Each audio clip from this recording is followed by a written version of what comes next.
Eines Morgens wurde das kleine Dorf plötzlich durch Heulen und Schreie gestört, die mitten auf der verlassenen Straße widerhallten. Der Klang war düster, langgezogen und voller Trauer, was die umliegenden Dorfbewohner gleichermaßen erschreckte und verwirrte. Mitten auf der Straße stand ein riesiger Wolf aufrecht, den Kopf hoch erhoben, und stieß ein langes, klagendes Heulen aus.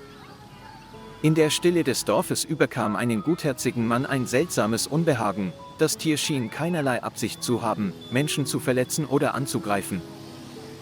Ihm fiel auf, dass der Blick nicht grimmig, sondern von Dringlichkeit erfüllt war, als ob das Tier etwas sagen wollte. Nach kurzem Zögern wagte er sich näher heran, doch der Wolf drehte sich sofort um und ging weg. Es rannte nicht allzu schnell, blieb gelegentlich stehen und drehte den Kopf, um zu sehen, als wolle es überprüfen, ob er ihm folgte. Von Neugier getrieben, beschloss der Mann, weiterzugehen und die seltsamen Bewegungen des wilden Tieres zu beobachten. Die Straße führte jedoch immer weiter vom Dorf weg und wurde zunehmend menschenleer, sodass er einen Moment innehalten und sich fragen musste, ob er weiterfahren sollte. Als der Wolf dieses Zögern bemerkte, wurde er plötzlich unruhig, lief unruhig hin und her, seine Schritte waren unsicher und ruhelos. Seine Augen starrten ihn eindringlich an, ein flehender Blick, als bettelte es um einen letzten Funken Hoffnung. Der Anblick berührte den Mann tief, er holte tief Luft und trat mutig hinein. Der Wolf führte den Weg durch das Gebüsch und über den Hügelhang, bis er auf der anderen Seite eines kleinen Berges stehen blieb. Es drehte den Kopf und bellte unaufhörlich, seine Augen leuchteten hell und blickten nach vorn, als wolle es ihn drängen, schnell hinzusehen.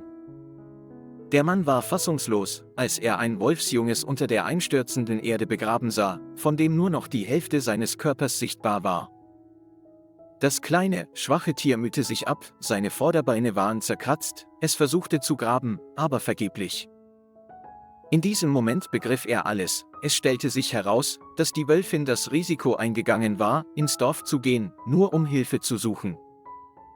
Sein Herz schmerzte, erfüllt von Mitleid und Bewunderung für den ausgeprägten Mutterinstinkt des Wildtieres. Ohne zu zögern kehrte er ins Dorf zurück und rief laut, alle sollten Schaufeln holen, um das arme kleine Wolfsjunge zu retten. Nach mehr als einer Stunde harter Arbeit wurde Schicht für Schicht Erde abgetragen, und schließlich konnte der kleine Wolf unversehrt herausgezogen werden. Sein Körper war mit Schmutz bedeckt, sein Atem ging schwach und seine Augen waren voller Angst, ein Anblick, der jedem das Herz brechen würde. Der Mann trug es nach Hause, badete es vorsichtig, säuberte es und überprüfte seinen Gesundheitszustand. Zum Glück war es nicht allzu schwer verletzt, und nachdem es gefüttert worden war, beruhigte es sich wieder. Der Mann gab es der wartenden Wölfin zurück, verabschiedete sich und sah ihnen nach, wie sie fortgingen. Unerwarteterweise besuchte das Wolfsrudel von diesem Tag an gelegentlich die Umgebung des Dorfes in freundlicher Weise, ohne jemals jemanden anzugreifen oder zu verletzen. Die Menschen nahmen sie auch an und sahen sie als einen natürlichen Bestandteil ihres Lebens. Lieber Freund, vielen Dank, dass Sie sich die Zeit genommen haben, unsere Geschichte zu verfolgen.